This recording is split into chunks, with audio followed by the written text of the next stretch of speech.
থামেন এই মূল্যবান কথাগুলো শুনে যান, আপনাদের অনেক কাজে আসবে।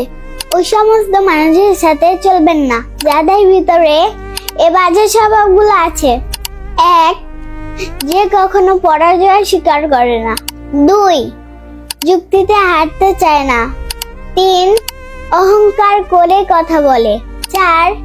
নিজের ক্ষমতা দেখাতে চেষ্টা করে। 5. সব বিষয়ে পারদর্শিতা দেখায়।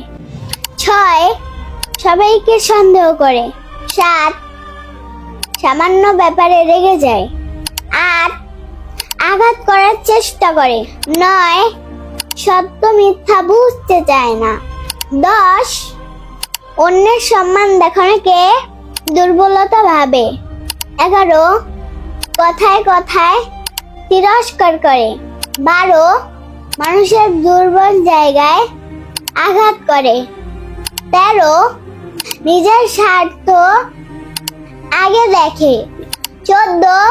যে কোনো প্রতিভাকে ছোট করে দেখে। 15. নিজেকে বড় মনে করে। এই ভিডিওটা শেয়ার করে দিবেন। জাযাকাল্লাহ খায়রান। আল্লাহ হাফেজ।